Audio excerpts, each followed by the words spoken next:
Happy Talk Time. Prestasi, sensasi, atau seberapa kontroversi narasumber kita malam ini. Happy Talk, presented by Happy Family Center, supported by Prima Radio Surabaya. Selamat datang di Happy Talk, persembahan dari Happy Family Center dan juga Prima Radio Surabaya, bekerja sama juga dengan Happy Family School. Herlina Joni ada di depan saya, kelihatan segar. Saya nggak tahu apakah ada sesuatu yang menarik dari Happy Family School. Wah, pasti. Tiap kali berjumpa pasti ada progres ya. Iya dong. Kita Wow. kan harus up to date terus ya. Betul. Dari pertama kali kita ngobrol soal HFS itu di gedung sendiri, terutama di Junior itu masih banyak yang belum beres, masih istilahnya masih renov lah. Ya. Sekarang udah perjumpaan paling keempat atau kelima ini, saya lihat sudah mulai pergerakannya udah di luar batas nalar manusia. Orang ngomong ini COVID, orang ngomong ini ekonomi lagi terperosok, tapi renovasi berjalan dengan Terus sedemikian. membangun gitu Benar. maksudnya. Membangun, mengisi, memberikan fasilitas, memberikan sesuatu yang sekolah lain di saat sekolah lain lagi tiarap, ini malah lari dengan sekencang-kencangnya nih. Ya. Jadi begini ya. Memang kan ke depannya kita kan kepingin sekolah ini kan menjadi sekolah yang sesuai dengan abad milenial. Betul. Jadi kita tentunya membangun fasilitas-fasilitas yang disesuaikan dengan itu. Aha. Terus udah gitu kita kan juga lagi pandemi. Ya, Nah, lagi pandemi ini kan ada waktu banyak buat kita semua, betul. buat tim di HFS ini untuk Aha. merenovasi banyak hal. Jadi mulai dari fasilitas, Yes. juga Program dan kurikulum. ya. programnya lah, untuk juga ini ya ruangan-ruangan kelas itu Aha. harus disetting seperti apa, sesuai dengan kedepannya kita itu mau Ya. seperti apa. Nah, itu benar-benar kita benahi. Istilahnya gini, kalau orang Jawa bilang itu kandang bubrah ya. Ya. Maksudnya itu membongkar yang sudah ada, dibongkar lalu dibangun lagi. Aha. Nah, sebetulnya yang kita lakukan ini bukan membongkar gedungnya ya, Ya. tetapi merubah isinya, tatanannya, desainnya, juga ini disesuaikan dengan kebutuhan yang akan kita lakukan. Oke. Jadi kan kita kan memang tujuan kedepannya itu kan moving class. Jadi ya disesuaikan dengan itu. Jadi setiap fasilitas-fasilitas yang dibutuhkan itu benar-benar kita ini istilahnya itu benar-benar diatur sesuai dengan kebutuhan yang ada. Buat sahabat Prima mungkin yang kurang biasa mendengarkan tentang moving class ini sudah biasa dilakukan di Eropa dan Amerika. Dan itu jarang dilakukan di Indonesia, terutama di sekolah, karena biasanya moving class itu kampus. Iya, betul. Gitu. Yang keliling adalah muridnya. Kalau di sini kan murid harus diem di kelas, gurunya yang bikin seliwar-seliwar. boring ya, bikin Betul. boring. Itu zamannya saya itu. Bener. Itu sampai kursi kayu zaman dulu itu sampai maaf kata itu ngecap bokong kita tuh sampai karena kita nggak boleh gerak-gerak zaman dulu kan gitu. Stay di situ. Belum lagi kadang-kadang kalau mau geser cuman maju ke depan terus balik Iya. lagi ke belakang, maju ke depan, and then ya lama-lama ya capek juga sih. Dan kalau kita duduk di satu bangku itu ya itu selamanya. Mhm. Setahun itu ya di situ terus, Bener. nggak mungkin kita pindah-pindah kan. Betul. Nah, itu meja isinya contekan, dipelitur Iya. zaman dulu kan. Karena ketahuan nih, nyontek nih pelitur nih. Iya, pelitur, kan. pasti itu sih coret-coret gitu Bener, kan. tip ek gitu ya. Dan sekarang ini malah membantu anak untuk lebih menarik ya, karena oke sekarang kita biologi ini kesini nih. Ya, Nah, betul. ya, Jadi gini, sebetulnya HFS ini sedang mempersiapkan siswa-siswi ini ya, murid-murid ini itu ke jenjang yang lebih tinggi. Ya. Nanti bakalan mereka kan ke universitas. bener. Jadi dia itu sudah terbiasa dengan moving class. Ya. Itu satu. Kedua, dengan setiap pelajaran yang dia pelajari, contoh misalkan biologi harus masuk lab. Ya. Nah, di situ si anak sudah dipersiapkan, nih kamu sedang belajar biologi, ini di ruangan biologi, jadi Ya. fokusnya ya biologi. Benar. Nah, terus kalau dia ke ruangan sains yang lain, nah misalkan fisika, Ya. ya dia ada di ruangan fisika. Aha. Kalau dia lagi belajar bahasa, Bahasa. ya jelas dia di lab bahasa. Belajar komputer, ya ada di lab komputer. Ya. Belajar art and craft, dia sudah tahu nih, oh ini saya sedang belajar art and craft, ruangannya juga ditata sesuai dengan art and craft itu sendiri. Jadi setiap kelas itu pasti unik. Jadi setiap kelas itu berbeda. Itu akan secara tidak langsung membuat si anak itu dalam pikirannya itu selalu fresh, nggak bosen, nggak betul. monoton, Ya. selalu dinamis. Sedangkan memang pembelajaran ke depan kan kita harus bisa dinamis dan Iya, bisa fleksibel betul. dalam segala hal. Mhm. Ya, berarti artinya apa? Anak sudah terbiasa. Ya. Dengan moving class itu juga membuat si anak itu juga bergerak badannya. Yes, Pada setuju. saat dia menggerakkan badannya, Aha. semuanya itu kan juga itu menambah gairahnya dia kan untuk belajar sesuatu yang baru Iya. lagi. Jadi supaya anak itu tidak capek, Mhm. otaknya ya terutama itu tidak capek, energinya juga bisa tersalurkan dengan baik ya. gitu Mhm. loh. Jadi si anak itu merasa bahwa dia datang ke sekolah itu selain memang tugasnya dia, kewajibannya dia bersekolah, Iya. tetapi dia juga akan merasakan punya passion untuk aku mau ke sekolah karena di sekolah dia bisa mengeksplorasi dirinya sendiri. Ya, selain mengekspresikan, dia bisa mengeksplorasi dirinya sendiri. Betul. Saya betul. dulu nih paling suka pelajaran prakarya itu, karena prakarya itu menariknya adalah karena kita di staying class, di kelas yang diam itu, kadang-kadang kalau kita disuruh, kita bikin ini, zaman dulu kalau salah kendi dikasih jadi lampu gitu. Iya. Tapi lem nggak boleh kena meja ya, cat nggak boleh kena meja ya, nggak boleh kena lantai. Akhirnya apa? Berbondong-bondong keluar, beber koran, duduk di lapangan, bikin di situ. Dan itu menarik buat saya zaman dulu karena di luar kelas tuh lebih menyenangkan ya. Nah, kalau sekarang enggak, saya tidak akan izinkan anak-anak di lantai. Iya, Iya kan? Sudah Maksudnya, ada wadahnya. Nah, sudah ada tempatnya. Saya tahu bahwa mengerjakan art and craft itu kan pasti ada lem, ada Yes, gunting, bener, cacat dan ada cutter, ada Mhm. apa. Makanya mejanya saya sediakan dari kaca, Oh iya, meja kaca. bener-bener nggak akan gores tuh. Nggak kalau akan itu. gores Iya. gitu kan. Jadi benar-benar didesain sesuai dengan Iya, judulnya aja lah. art, Istilahnya sesuai dengan temanya ini loh, ruangan art and craft betul. gitu. Jadi ruangannya juga terbuka ya, nggak ada di dalam ruangan kelas. Nah, ya kan zaman dulu kan anak-anak udah visioner, bikin di lapangan pakai koran, duduk di pinggir koran, terus kena angin semilir-semilir, Nah, enak kan? Ya, ini juga ruangannya terbuka ya. Maksudnya bukan terbuka Outdoor outdoor total gitu gitu enggak ya. ya, tetap di dalam. Ventilasinya bagus istilahnya. Betul. Terus udah gitu kan bisa lihat keluar ya karena Aha, jendelanya ide, banyak. Iya, Nah, ide gitu. itu pasti. Belum lagi bau cat. Kalau misalnya di dalam ruangan kelas bau cat bisa berhari-hari nggak hilang Iya, tuh, apalagi thinner iya. tumpah lah, apalah zaman dulu itu kan kayak gitu. Wah, sesuai dengan namanya Happy Family School, maka dapat dipastikan bahwa murid-muridnya bakal happy nih. Iya, pasti. Nah, ngomong-ngomong happy, buat yang kangen liburan sama keluarga, khawatir masih cari tempat yang aman, ini ada nih, jalan-jalan ke Kebun Raya Purwodadi barengan Prima Radio Surabaya. Hari Minggu, jam 8 November, ini Minggu pagi, start dari Surabaya dan finishnya di Kebun Raya Purwodadi. Semua proses registrasi dan checkpoint dilakukan secara online dan drive-thru, jadi aman. Jumlah peserta akan dibagi dalam 5 waktu pemberangkatan yang berbeda, jadi ada social distancing juga. Registrasi hanya 75.000 per orang dan satu mobil maksimal berisi 4 orang. Buruan daftar karena sebelum 27 Oktober bisa dapetin early bird 60.000 saja per orang. Di mana investasi itu akan benefitnya adalah snack, makan siang, merchandise, kupon door prize, free placement test EF English First ya. Tiket masuk ke Kebun Raya Purwodadi, tiket masuk ke Basaraya, akses masuk mobil di dalam area dan bisa menikmati seluruh keindahan Kebun Raya Purwodadi. Info pendaftaran silakan ke 0811 30 10 38 0811 30 10 38 atau ke Instagram @primaradiusurabaya. Jalan-jalan ke Kebun Raya Purwodadi didukung oleh Diandra Promosindo, Kebun Raya Purwodadi, Bank Danamon, Best Western Papilo Hotel, English First EF, Ibis Style Jemur Sari, Ina Bakery, Midtown Residence Surabaya, Omah Tuna. Apa kabar Omah Tuna? Udah lama nggak dicipratin Omah Tuna nih. Surabaya Suites Hotel yang dipersembahkan oleh Prima Radio Surabaya. Jalan-jalan wisata ke alam terbuka menyenangkan dan juga menyehatkan. Jangan lupa patuhi protokol kesehatan. Ngomong-ngomong soal protokol kesehatan, saya tadi baca koran, walaupun saya ini orang ngomong udah pakai koran yang digital, no, saya tetap suka ke kertas koran dan aroma tinta koran itu masih saya suka di pagi hari. Tadi saya lihat di Surabaya, kemungkinan karena zonanya sudah berubah dari oranye ke kuning, kemungkinan dalam beberapa bulan ke depan anak sekolah terutama SD sudah bisa masuk. Nah ini prokesnya gimana nih untuk Happy Family Steel protokol kesehatan nih? Menurut saya mungkin dimulai dari SMP SMA dulu ya, mungkin betul. ya.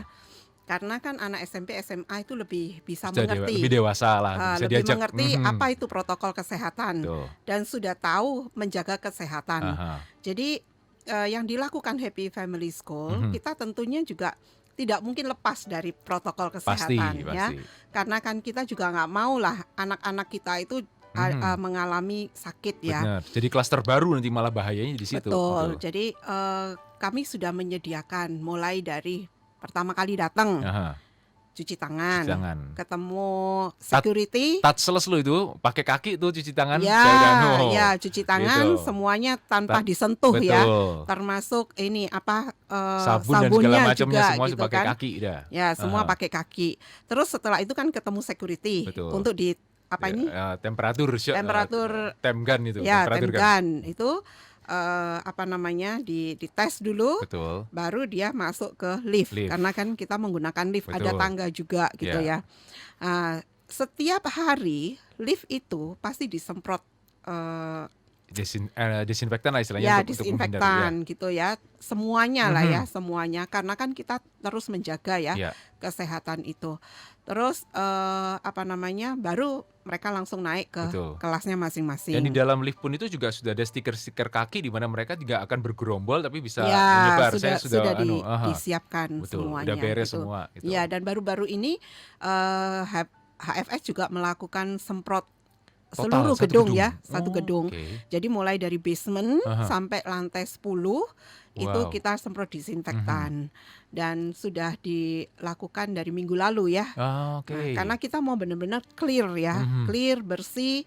Dan kemungkinan akan kami semprot lagi pada saat nanti anak-anak sudah benar-benar masuk. Iya. Dan nyemprot satu gedung itu nggak murah loh buat sahabat Prima. Jadi kita harus tahu bahwa memang benar-benar Happy Family School tuh concern sekali soal protokol kesehatan. Ya, dan terus terang aja ya, saya tidak asal nyemprot ya. Maksudnya gini kan banyak ini orang vendor-vendor yang mau semprot itu pasti banyak. Pakai selang pestisida disemprot curut-curut gitu. Iya, gitu aja kan. Tapi saya enggak. Saya mau cari yang maksudnya benar-benar itu bermanfaat. Ya. Ada efeknya. Obat yang digunakan itu juga obat import. Dan aman terutama buat istilahnya orang yang ada di situ ya. Iya. Saya juga bekerja sama dengan Excellent Cleaning ya. Nah itu kebetulan ketemu yang namanya Bu Rina itu sudah banyak sekali pengalamannya dia ya di bidang ini, cleaning ini. Jadi saya bekerja sama dengan beliau dan beliau bisa menyarankan lah ya yang terbaik gitu loh, pakai obatnya itu apa. Nah, kita lakukan yang itu. Obatnya import itu dari New Zealand. Dan New Zealand adalah salah satu negara terbaik dalam penanganan kasus COVID-19 di mana angka kematian setelah lewat dari 7 sampai 8 bulan hanya 25 orang. Iya. Musuh satu kelurahan aja nggak menang di Indonesia. Iya, makanya kita pakai obat semprotannya itu dari New Zealand. Betul. Iya. Itu negara gila banget itu. Cuma 25 orang dan itu tersedikit di seluruh dunia itu. Nah, iya betul. Jadi tidak semua orang itu berani investasi untuk semprot. Karena sudahlah semprot biasa aja lah, obat apa saja lah, pokoknya asal disemprot. Kalau saya nggak mau, saya mau benar-benar itu virus itu mati gitu loh, ya kan? Kita penanganannya itu harus serius. Kita nggak bisa ngomong cuma main-main asal-asalan, cuman sekedar di foto biar menunjukkan nih. Sudah disemprot gitu loh. Padahal yang disemprotkan apa? Bisa juga air, kita nggak tahu, betul kan? Nah makanya kita harus kerjasama dengan orang yang profesional. Gitu. Orang yang mengerti harus disemprot pakai bahan apa gitu loh. Nah, itu jadi protokol kesehatan itu gedung loh itu. Iya. Belum lagi yang lain-lain kita ngomong misalnya contoh kapasitas kelas. Sekarang kan kita ngomong bahwa harus 50%, harus ini, masuknya bergantian dan segala macam. Sementara yang kami melakukan semprotan disinfektan itu ada di gedung SMP SMA dulu ya. Selanjutnya kita akan semprot juga di gedung primary sama kindergarten, play school juga. Kita akan semprot mungkin setelah kan kita melakukan renovasi juga di sana. Iya, benar. Nah, setelah renovasi pasti kami semprot lagi. Kalau renovasi disemprot ya juga percuma kan, bercampur debu malah. Karena dari pihak cleaning ini juga menyarankan lebih baik renovasi dulu, semua selesai, baru disemprot. Betul. Jadi nggak mubazir lah istilahnya juga. Benar. Nanti daripada disemprot tuh sudah gitu renovasi. Kotor lagi, ribet lagi ya, lebih baik renovasi dulu. Makanya saya kejar renovasi untuk play group sama kindergarten sama primary. Ditargetkan awal tahun ini sudah bisa beres nih. Ditargetkan akhir November harus sudah selesai. Waduh, saya mikir awal tahun depan, ini bilang akhir bulan depan nih. Iya, karena gini, terus terang ya, saya ini kalau kerja itu nggak suka ditunda. Ya. Jadi apa yang sudah saya targetkan selesai itu harus selesai. Jadi semua yang sudah dijadwalkan itu harus selesai. Kenapa? Karena kalau kita nggak punya jadwal, nggak punya target selesai, itu nggak akan selesai sampai tahun depan. Ya, setuju. Benar nggak? Jadi semua harus sudah istilahnya sudah on ada jadwalnya. Betul, on schedule lah. On schedule gitu loh. Setelah ini apa? Setelah ini apa? Setelah ini apa? Karena pekerjaan kami ini sangat banyak gitu loh. Karena kami mau benar-benar menyiapkan nanti pada saat anak-anak itu offline, itu ready. Semuanya ready, sudah kita nggak ada lagi renovasi. Karena renovasi akan mengganggu anak-anak belajar. Mengganggu, betul. Ya kan? Betul. Jadi makanya saya harus pastikan di awal tahun ya semuanya ready, dan saya juga pengen ada ini apa namanya kayak pameran tuh apa ya namanya? Expo lah istilahnya. Open house. Open house offline ya. Tentunya dengan ini by appointment. Tetap protokol kesehatan dan protokol social kesehatan distancing, tetap dilakukan karena gini, saya mau ada berapa jam gitu ya. Sesi pertama, sesi kedua, sesi ketiga itu jam berapa. Jadi nanti dibatasin satu sesi itu boleh berapa orang. Benar. Karena kan nggak bisa banyak-banyak juga gitu. Betul. Jadi ada sesi-sesinya. Kapan untuk SMP, SMA, kapan untuk SD dan kindergarten itu kita akan siapkan. Taman Adi Irma Nasution, Thais Nasution itu adalah junior high dan senior high-nya, sementara Ebong Sowo nomor 2 adalah untuk primary, kindergarten dan preschool-nya ada di situ. Jadi kalau seandainya mau silakan boleh appointment dulu.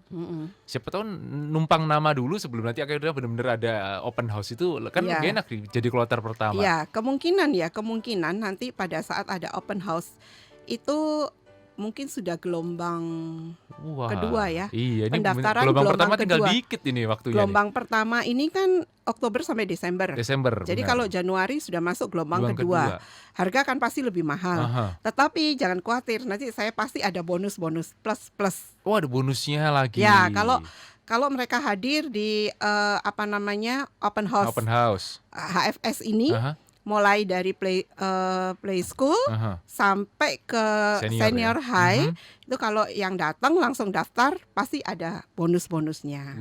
Entah itu free formulir, entah itu free seragam, entah itu bonus mungkin ambil kayak semacam undian. Terus dia dapat apa? Dapat diskon mungkin 1 juta atau 500.000 kan lumayan. Atau uang pangkalnya persis kayak bulan lalu yang sangat murah sekali. Atau dia dapat pada saat dia ambil, dapatnya early bird. Harga early bird. Harga early bird tuh ngeri loh, serius. Nah, kan murah banget gitu loh. Jadi nanti karena mereka mau datang, itu adalah istilahnya ada effort ya. Ada effortnya. Saya appreciate dengan kehadiran mereka mau melihat sekolah HFS. Itu artinya apa? Mereka sudah menyiapkan, saya mau lihat. Ya, jadi saya juga appreciate dengan kehadiran mereka. Sekedar diketahui, terutama di gedung baru tuh ventilasi memang sangat-sangat bagus sekali. Saya sering kali buka-buka jendela iseng untuk memfoto Surabaya dari atas dan itu angin juga enak. Maksudnya semuanya serba istilahnya dihitung tuh aliran angin. Memang kontraktor kami itu sudah merancangkan bagaimana ventilasinya itu supaya kan namanya gedung ya. Betul. Building. Jadi sudah diperkirakan bagaimana sirkulasi udara itu benar-benar sehat untuk anak-anak, sehat untuk semua orang yang ada di ruangan itu. Jadi setiap ruangan pasti ada jendelanya. Iya, betul. Setiap ruangan dan setiap lorong juga ada jendelanya. Jadi lorong 1 sampai lorong misalkan dari ujung ke ujung dibuka, waduh itu enak banget. Iya, saya juga heran di lantai 2, lantai 3. Iya, anginnya itu bisa ini. Padahal Surabaya lagi panas, tapi kok ada angin dia di lantai ini gitu loh. Saya sempat bingung juga ini ngakalinya, ini hebat sekali orang ini bisa mikirkan seperti itu. Sirkulasi udaranya bagus. Dan itu adalah salah satu hal yang sangat mendukung untuk istilahnya meminimalkan penyebaran virus dan segala macam tuh kalau seperti itu. Matahari ada, aliran anginnya ada. Kita dapat mataharinya, kita dapat sirkulasi udaranya gitu. Gitu. Cuman kalau takut hitam, ya ruangan olahraganya itu ada di lantai rooftop. Bukan rooftop sih, penthouse-nya lantai 10. Iya. Dan itu terlindungi. Terlindungi ya, indoor. Ada ventilasinya, tapi matahari tidak bersinar terik ke situ. Jadi benar-benar kita pakai aircon. Nah, AC. Gitu. AC-nya, makanya. Terus ada juga peredamnya ya. Bener.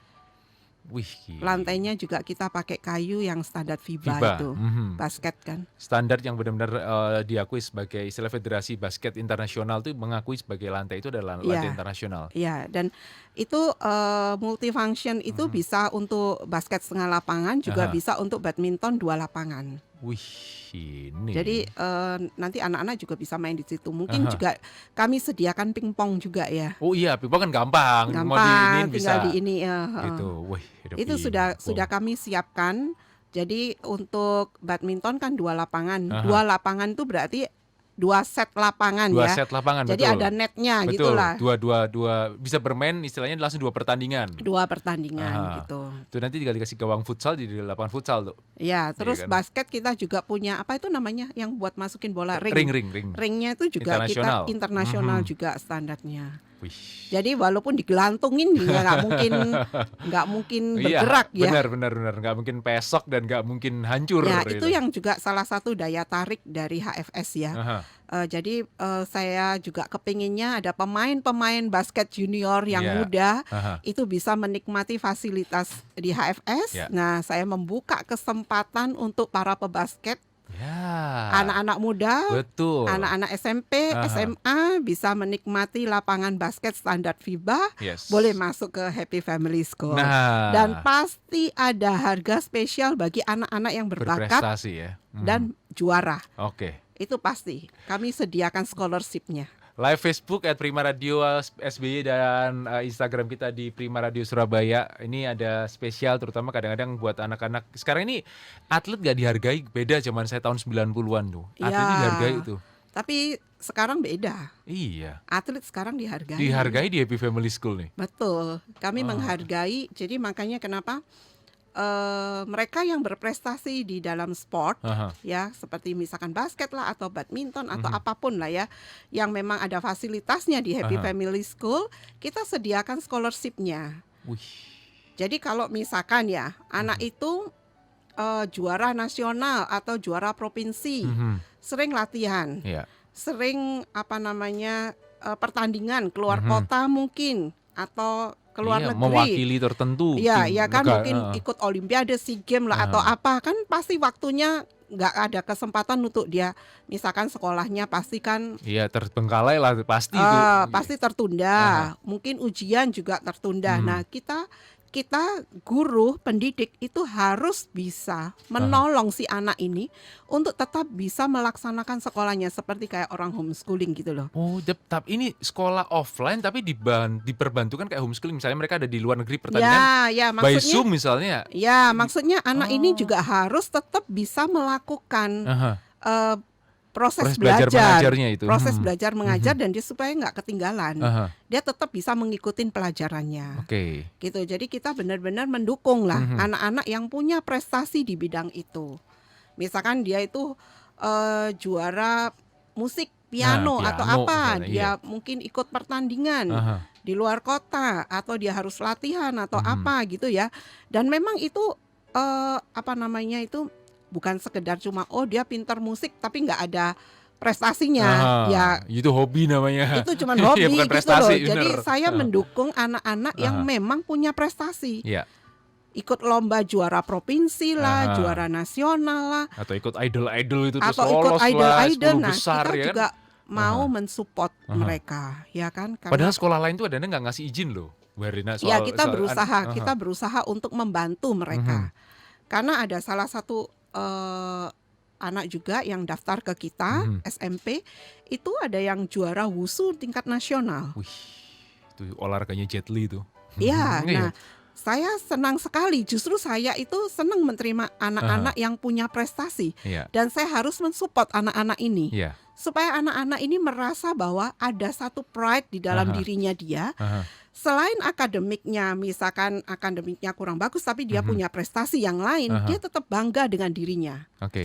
Ada penghargaan ya. Ada penghargaan supaya dia itu semakin semangat, semakin potensinya digali. Betul. Dengan apa yang ada di dalam dirinya itu, ya dan, kan? Dan orang tua pun pasti akan bangga lah, misalnya anaknya dapat beasiswa, walaupun orang tuanya kaya raya, tapi kalau anaknya dapat beasiswa itu bangga loh. Zaman sekarang ini ya, beasiswa itu bukan soal seperti miskin zaman dulu kan gitu. Kalau zamannya saya beasiswa itu karena miskin. Pintar tapi miskin misalnya. Ya, pintar tapi miskin baru dapat beasiswa. Benar. Iya kan? Atau benar-benar miskin baru dikasih lah bantuan, subsidi malah namanya. Tetapi zaman sekarang ini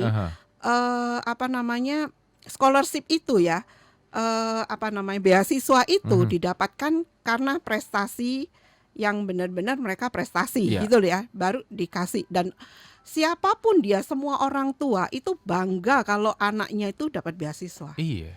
Walaupun dia kaya raya, nggak perlu disubsidi, dia lo bisa mampu bayar. Bahkan ada yang bayar 1 tahun uang langsung, sekolah di depan. Tapi kalau dia dapat beasiswa karena anaknya berprestasi, itu orang tua bisa ngomong kemana-mana. Iya. Anakku dapat beasiswa, itu satu kebanggaan. Bener. Bukan sebuah rasa malu dulu kan malu karena itu, subsidi kan. Nah itu dianggap subsidi. Tapi sekarang ini beda, trennya itu beda, bahwa beasiswa ini karena prestasi, dan itu membuat orang tua sangat-sangat bangga. Betul, pasti orang tua juga lebih support lagi dengan anaknya sudah dapat kebanggaan, orang tuanya support, udah sempurna lah hidupnya dia. Iya, karena kan di Happy Family kan tujuannya begini, siapapun anak itu punya prestasi apapun, itu harus disupport. Yes. Gitu. Bagus dia kalau akademinya bagus, terus skillnya yang lain juga bagus, ya itu memang yang diharapkan, ya kan. Tapi setiap anak itu berbeda-beda. Nah itu salah satu keistimewaan dari Happy Family School, di mana kebutuhan anak per anak itu yang berbeda-beda itu bisa diakomodir oleh kurikulum dan fasilitas yang ada di Happy Family School. Gitu. Berarti guru-gurunya pun juga istilahnya kayak diberikan pelatihan juga bagaimana mereka bisa menerima semuanya dengan cara yang masing-masing, dengan cara menangani dengan cara yang unik ya. Karena zaman dulu kan guru sama rata, pokoknya kalau yang cerewet nakal, diem pinter. Nggak bisa. Zaman sekarang tidak bisa. Jadi gini, sepertinya saat ini ya guru itu seperti kayak dituntut, dia itu harus bisa mengerti psikologi anak. Nah itu. Jadi sepertinya dituntut, bukan karena kita sekolah psikolog terus habis itu baru mengerti. Betul. Tetapi guru itu harus punya sense, istilahnya gini, melihat anak itu bukan A atau B, hitam atau putih, tetapi melihat anak itu berwarna. Yes. Karena setiap anak itu pasti beda-beda, nggak bisa disamakan. Oh anak ini kalau gini, ini pasti nakal ini pasti begini, ini pasti nggak bisa. Kita nggak bisa adjust anak itu seperti kayak gitu. Tetapi kita itu harus melihat kenapa sih misalkan kayak gini ya. Kalau melihat anak itu cenderungnya ya suka usil sama temennya, itu kan pasti ada sesuatu yang membuat dia itu usil, ya kan. Nah itu kita itu harus bisa memahami usilnya kenapa. Ya kan, kenapa dia usil, gitu loh. Kita harus bisa deketin, kita harus bisa cari tahu kenapa dia itu suka usil, suka iseng. Loh, ada loh anak-anak sekolah itu kasih mercon rumahnya orang, ditanya kenapa, iseng aja. Loh ini menurut saya ini sesuatu yang aneh, dan harus di follow up ya anak ini. Kenapa gitu loh? Nggak mungkin kenakalan anak itu gini. Ada kenakalan anak itu ada batas-batas tertentu yang anak itu nakal. Umumnya anak-anak itu nakal. Nggak ada anak-anak itu yang nggak nakal. Semua anak nakal. Iya kan? Pasti. Nah tinggal tingkat kenakalannya ini sudah bisa ditoleransi apa tidak. Tetapi kalau sudah itu kenakalannya itu melebihi dari batas normalnya, kita itu harus cari tahu kenapa anak ini. Dan kita harus bisa follow up anak ini, ya kan? Jangan dibiarkan.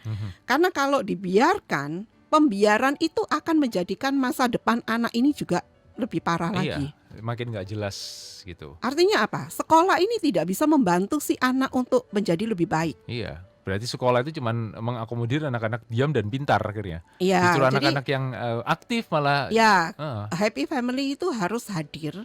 Itu juga merupakan menjadi sekolah yang bisa membuat si anak itu menjadi anak-anak yang istilahnya berprestasi, anak-anak yang takut Tuhan, anak-anak yang tahu bagaimana dia harus beradaptasi dengan lingkungannya, anak-anak yang mengerti lah bagaimana dia harus bersikap dalam segala keadaan.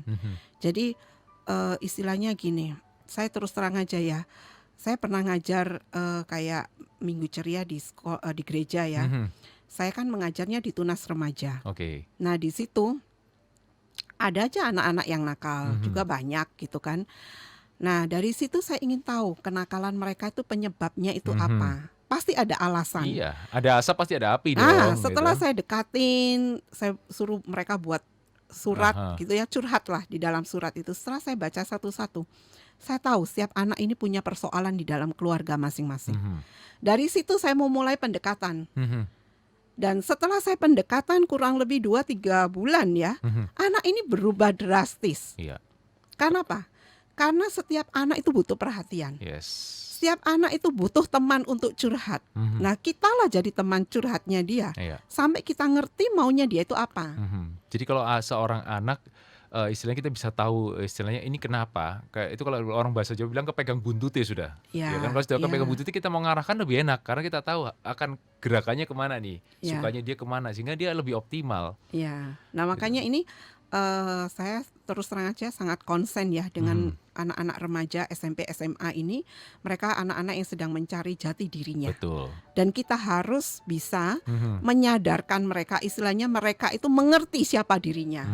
Gitu. Iya. Karena saya ngalami juga dengan anak saya sendiri yang memang usil. Tapi ternyata setelah saya cari tahu memang bakatnya dia adalah kinestetik. Sehingga ketika dia istirahat di sekolah, dia sering ke gurunya pinjam bola. Ya udah, akhirnya dia main-main sendiri dan saya pikir ya wajar dengan begitu dia nyalurin kinestetiknya dia memang orang yang kayak gitu. Ada anak yang memang nggak bisa diem. Betul. Dia terus aja. Maksudnya gini, anak itu kan di usia-usia itu tuh masih aktif. Bener, bensinnya banyak lah dia istilahnya. harus bisa menyalurkan energinya. Iya. Makanya kenapa Happy Family itu berusaha membuat banyak fasilitas itu supaya energi mereka itu tercover, istilahnya kayak gitu. Jadi kita menyediakan ruang istirahat ya. Ruang istirahat itu yang saya sediakan itu enak ruang istirahat bola itu? Iya, foosball namanya. Namanya sepak bola itu foosball namanya. Cetak. Nah, gitu. Kedepannya saya itu lagi mikir apalagi ya yang bikin anak itu ada aktivitasnya saat dia istirahat walaupun cuma 15 menit. Ya toh, paling tidak mereka tuh menyalurkan energinya gitu loh. Saya lagi mikir gitu loh, apalagi gitu loh.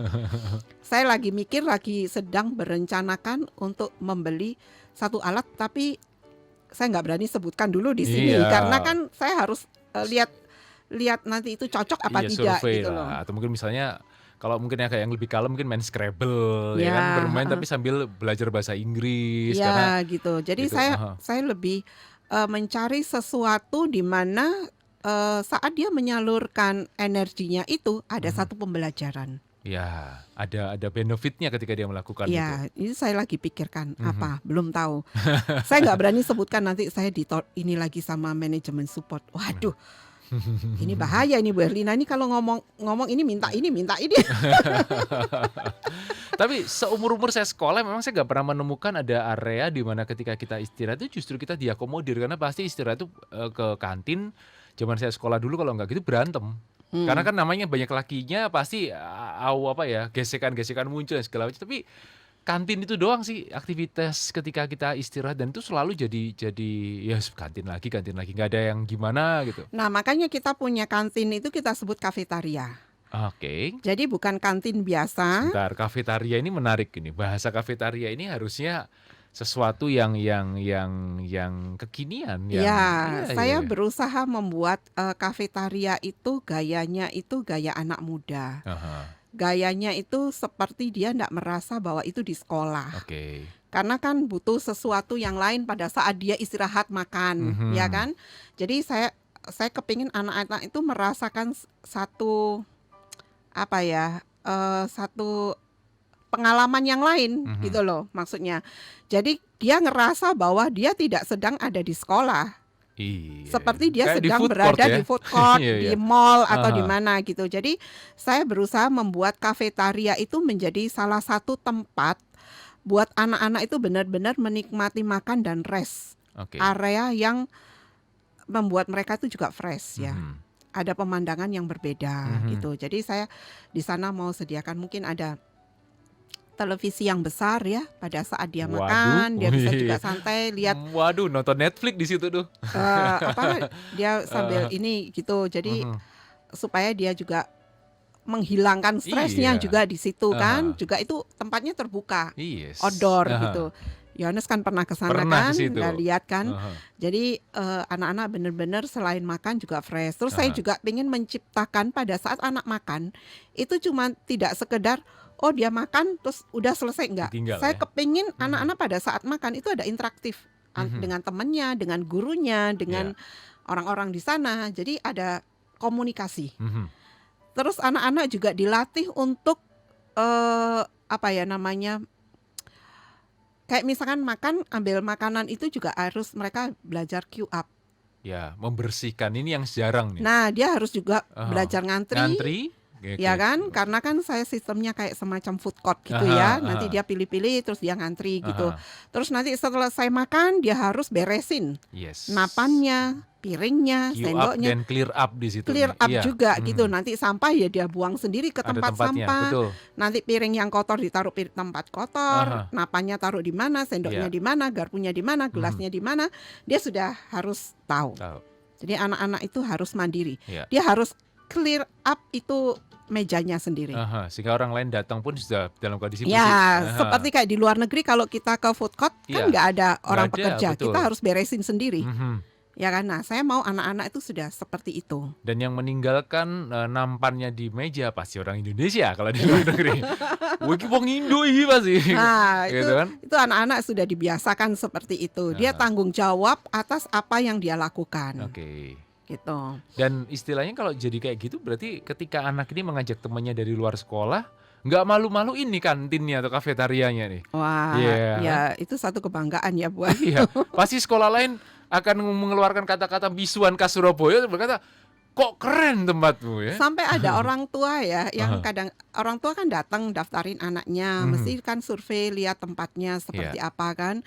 Itu banyak orang tua yang ngomong gini, "Wah, nanti kalau kita mau jemput anak atau nungguin anak kita bisa di sini ya Iya. istirahat sambil Ambil foto-foto sama mama-mama yang lain ya. sambil makan di sini ya, tempat nongkrong enak ya sini ya, seperti kayak restoran gitu Aha. ya, kayak resto yang keren gitu kan." Aha. Terus saya bilang gini, maaf kita nggak buka untuk umum.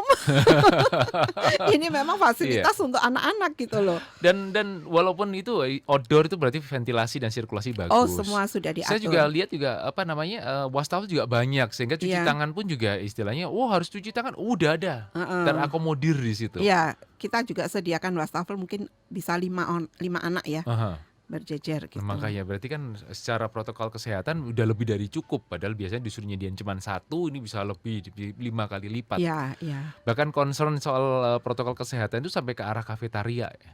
Hmm. Wow.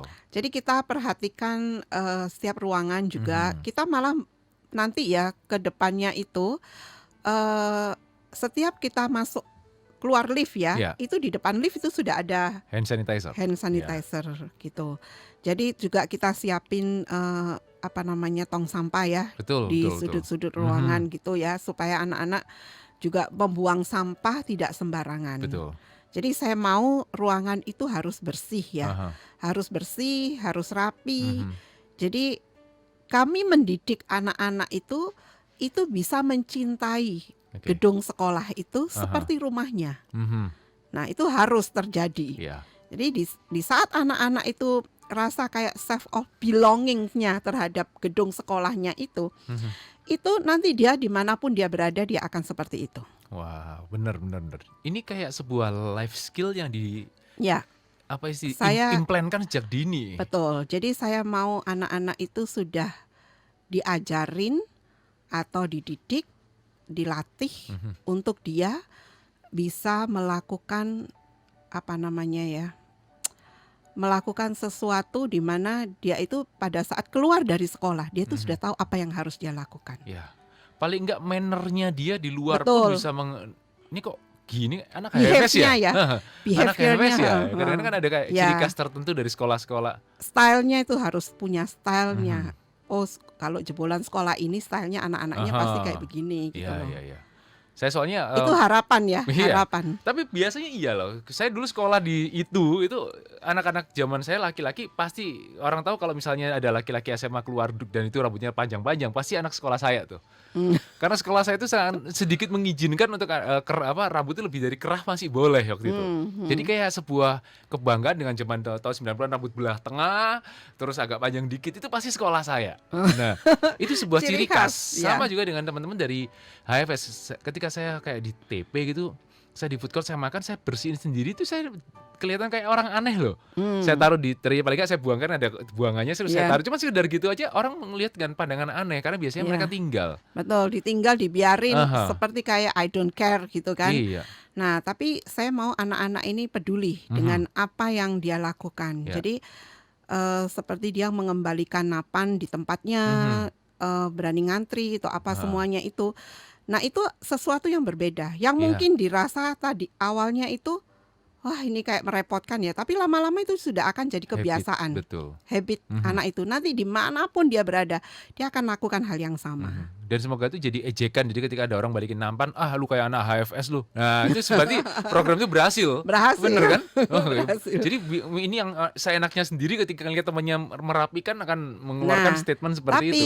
Tapi selain itu ya, kalau kita mau menuntut anak-anak seperti itu, otomatis dimulai dari mana? Dari yang atas dulu, yang tua-tua di situ, guru, dari staff, mulai atas sampai yayasan, ke anak-anak. Jadi istilahnya gini, dari pemimpinnya dulu harus bagaimana, sampai ke bawah itu harus bagaimana. Setuju. Terutama guru yang langsung berhadapan dengan anak-anak. Itu mannernya guru itu juga harus berubah. Ya, istilahnya itu. Behaviornya juga harus berubah. Seperti apa? Apa yang ingin diajarkan ke anak-anak itu harus dilakukan dulu dari siapa? Dari gurunya. Setuju. Karena guru itu adalah satu-satunya contoh yang dilihat anak-anak. Betul ya? Mungkin yang lainnya staff yang lainnya iya.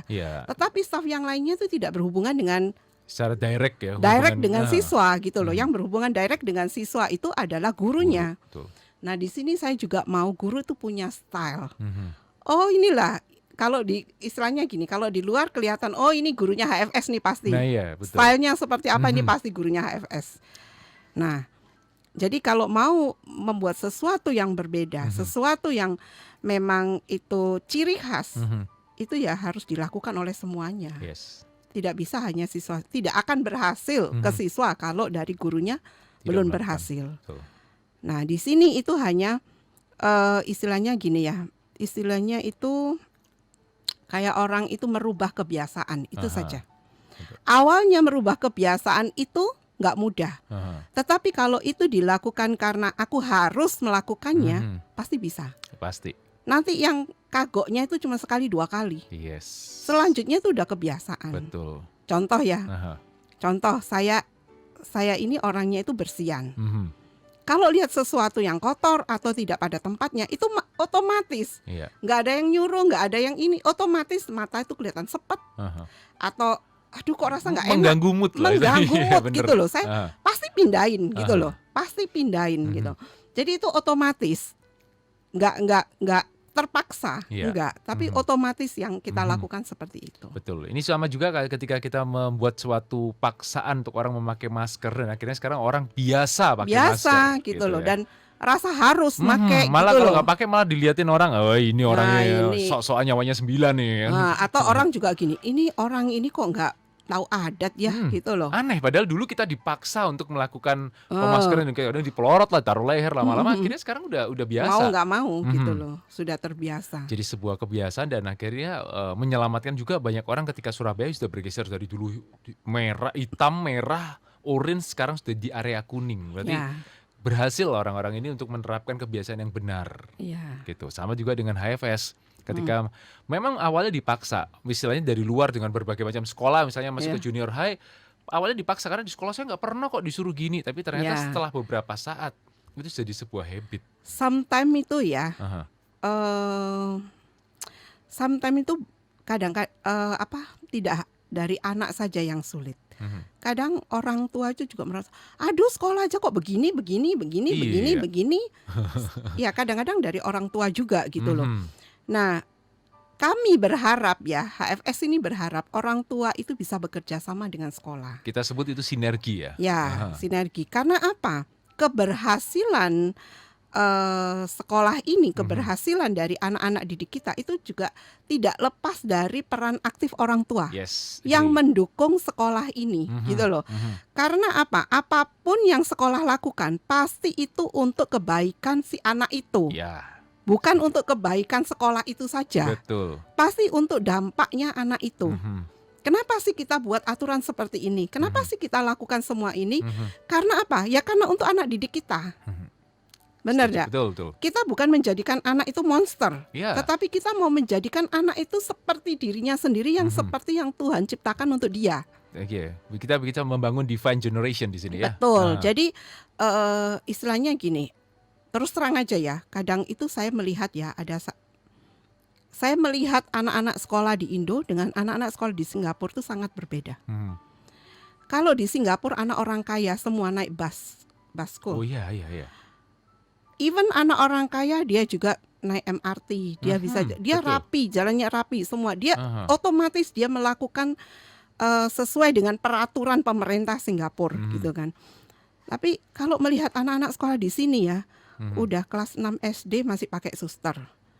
Oh iya loh, ada loh, bener. Saya Terus dulu ngajar ada yang gitu tuh. nali sepatunya sendiri, nali sepatunya sendiri nggak bisa. Makan harus diatur.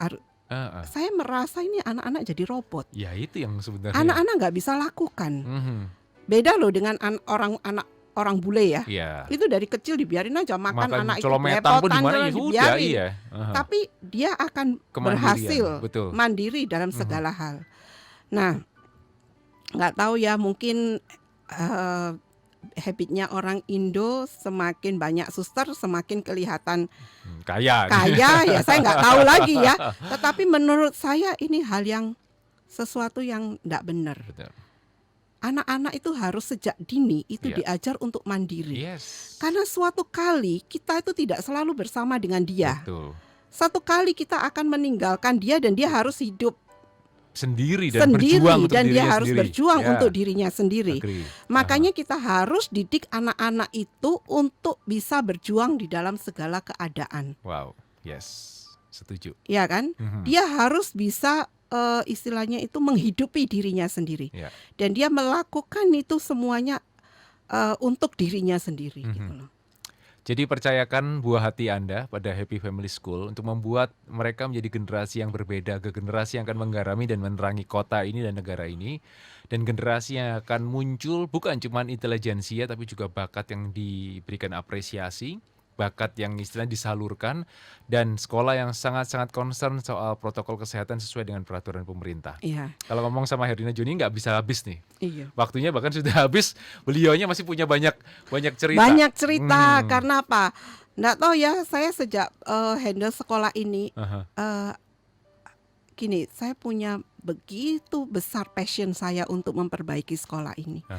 Tidak hanya memperbaiki menjadi sekolah yang bagus yang baik, tapi saya benar-benar concern kepada anak-anak one by one. Saya kepingin setiap anak yang masuk di Happy Family School itu seperti kayak ini. Inilah dunia saya, inilah tempat saya, inilah tempat yang tepat untuk saya. Jadi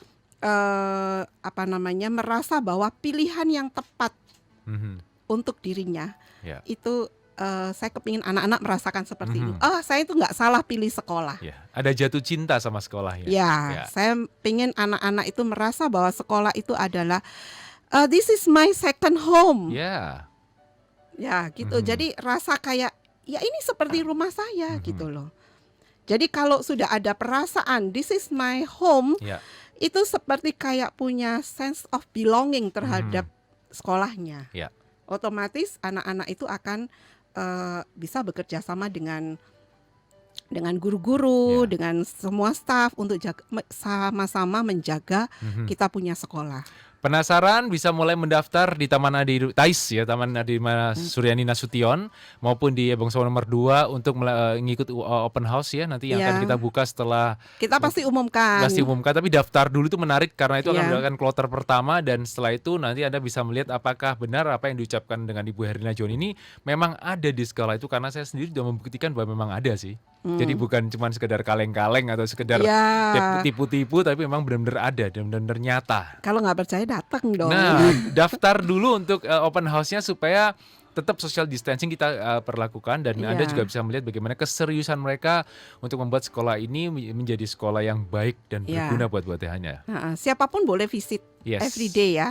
Dari mulai Monday sampai Friday. Senin sampai Jumat di jam sekolah tentu aja, maksudnya jam kantor, bukan jam kantor, jam sekolah. Jadi jangan jam 8 malam ke sono. Mungkin dimulai dari 9 sampai kita jam 2 atau jam 3 deh gitu jam 3. Sementara ini sampai jam 2 lah jam 2 lah paling enggak, supaya paling enggak jam sekolah lah persis dengan jam sekolah, bukan jam kantor, jam sekolah. Datanglah dan daftarkan buah hati Anda di Happy Family School, karena percayalah kita akan raise up the divine generation. Herlina Joni, terima kasih. Kita tutup Happy Talk bersama dari Happy Family Center dan Happy Family School. Happy Talk Time. Prestasi, sensasi, atau seberapa kontroversi narasumber kita malam ini. Happy Talk, presented by Happy Family Center, supported by Prima Radio Surabaya.